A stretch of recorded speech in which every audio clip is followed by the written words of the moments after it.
Hi there. I just want to show you a few very easy ways to stretch out the body and embrace the breathing. Okay, so first of all, just stand hip width on your mat, pull up the toes, clench the muscles in the legs, just feel the support that you have in your legs.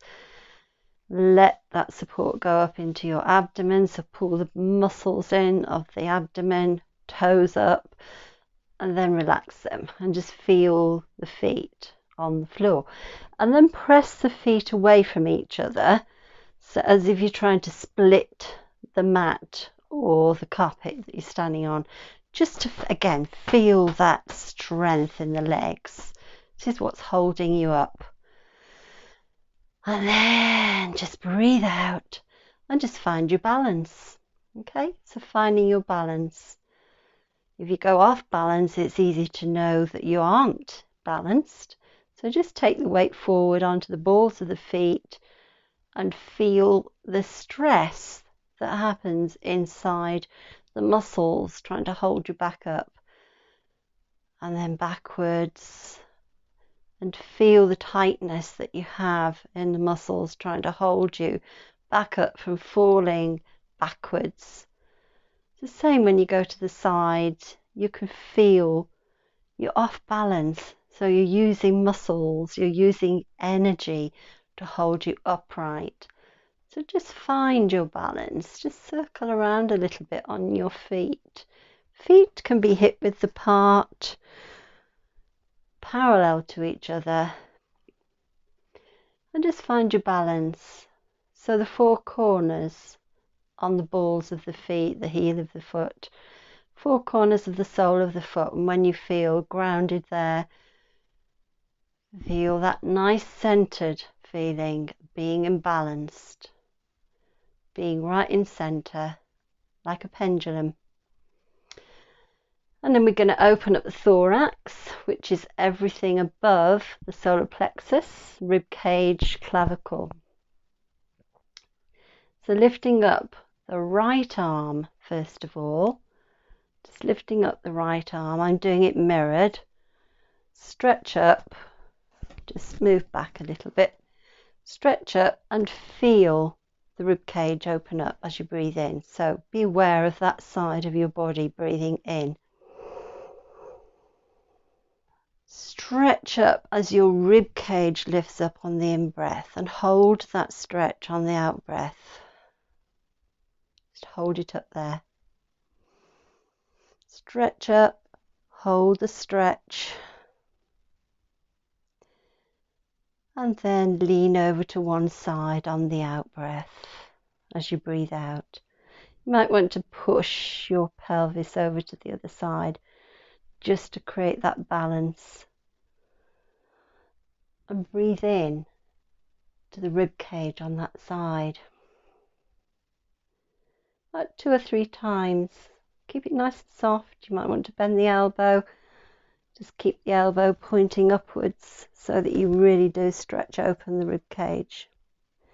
Don't do anything that hurts. Going into something which is uncomfortable is not a problem, but don't do it if it hurts. And then coming back on the in-breath, breathing in, stretch up. Keep the arm really soft from the shoulder joint, nice and soft, all the way down. Keep the hand soft, as if you're brushing the air all the way down. And then just be mindful of the difference. So you've got the right arm and hand just stretched, that side of the body. And now it's the left hand.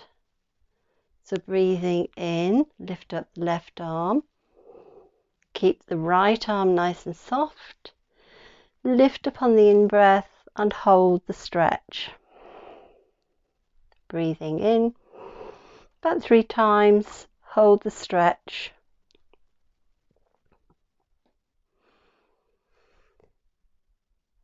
And next time you breathe out, take it over.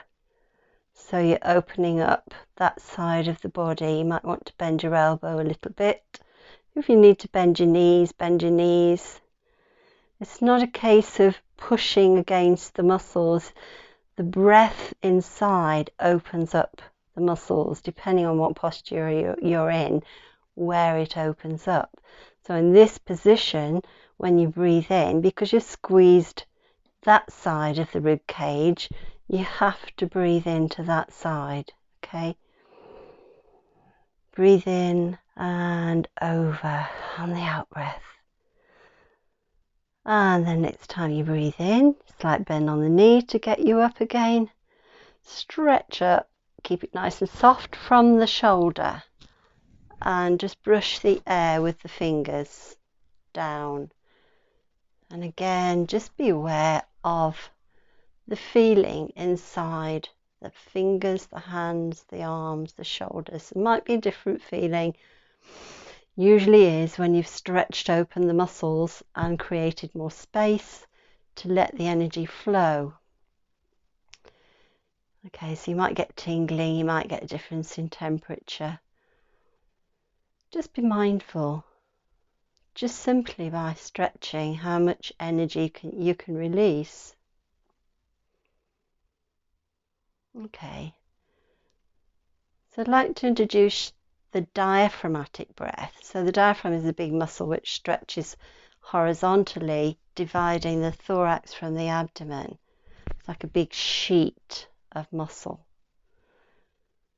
And it's hard to engage the diaphragm if you haven't done diaphragmatic breathing naturally.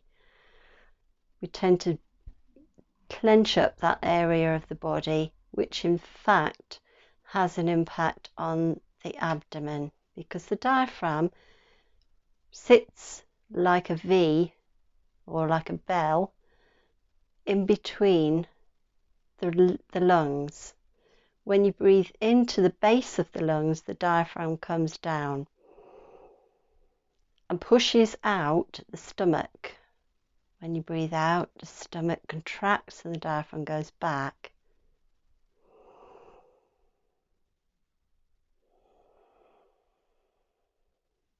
So what I want you to do is to line your stomach with your hands underneath the forehead. So completely in contact with the floor from your feet all the way up to your forehead. And your elbows are parallel to the ears. Just get yourself comfortable lying in that position. And when you're down there, just surrender to the floor. You don't need to control the breathing. All you need to do is to mindfully be aware of the movement inside your body. So as you're breathing, just be aware of the movement that your breathing makes and where it is.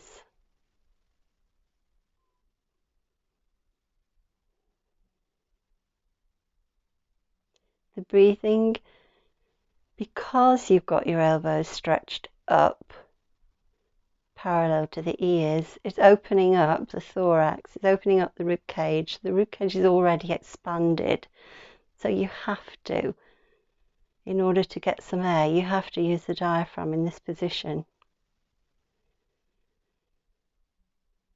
And if you can, just be aware of the movement that you might feel in the abdomen as the diaphragm moves up and down inside the torso, pushes down on the abdominal cavity,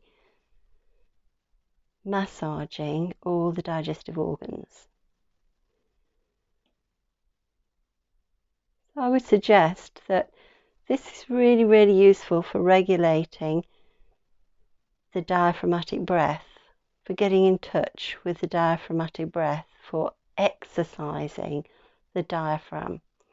It's also really, really useful for energizing the movement inside the abdomen, because it's like a little massage up and down. So now we're going to move into the thorax. So if you can flip yourself onto your back,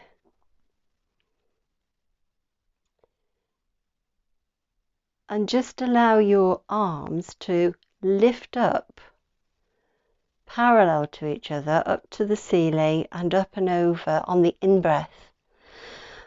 And on the in-breath, the ribcage lifts and then bring it down on the out-breath. So you're breathing out, bringing it down, contracting the ribcage. So breathing in, lifting up, stretching, breathing out and down. So again, a breathing exercise to actually help those muscles in the thoracic cavity to move more effectively. And I would suggest you do that 7 times at least. Okay. So there's a little breathing rhythm just to finish this little sequence, and it's called square breathing. So get yourself in a position where the spine is straight, because once your spine curves forward, you can't expand the front ribs. And the same if you're kind of off balance, you're going to squeeze those ribs and the intercostal muscles can't stretch. Okay, so it's important to have your spine straight. Ribs are attached to the spine at the back. So sitting or standing with the spine straight, nice and balanced, we're going to breathe into a square, and we'll do it for a count of 3. So first of all, breathe out, and then breathe in, 2, 3, hold full, 2, 3, breathe out, 2, 3, hold empty, 2, 3, breathe in, 2, 3, hold full, 2, 3, breathe out, 2, 3, and empty, 2, 3, breathe in, 2, 3, hold full, 2, 3, breathe out, 2, 3, and empty, 2, 3.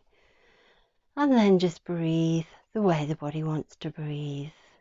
So you're just being the observer now, not controlling the breath. The reason we want to get into a breathing practice of some sort is to give us more control, because the breathing is the one thing that is affected first, and when you're anxious and when the fight and flight mechanism comes into play. So if you experience trauma, then the fight and flight mechanism quite often kicks in unconsciously. You don't know quite why you're scared, but there's been a trigger. You can actually reverse that if you can regulate the breathing, because the breathing is the one thing which will give the message to the sympathetic nervous system to stop producing the fight and flight hormones. Okay, so it's important to do some sort of breathing exercises. One nice calming breath is what we call the straw breathing. So if you imagine you've got a straw and you're breathing out into the straw, so you're breathing in through the nose and pursing the lips around your imaginary straw, and just allowing the out breath to leak out as if it was like a punctured beach ball. So let's do that together. So breathing in through the nose, pursing the lips, and just breathing out slowly.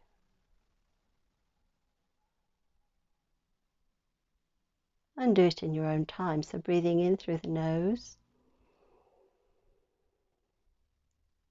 breathing out through the pursed lips.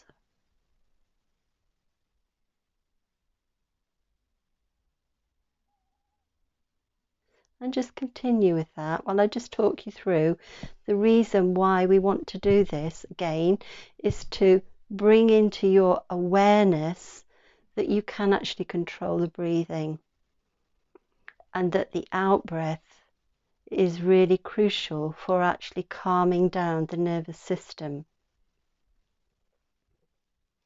So when you're breathing out through the straw, you're actually consciously giving the message to that fight and flight mechanism which produces the fear, the anxiety, the need to escape from something, giving you the message to just calm down, because when you calm down, you've got a better chance of thinking rationally.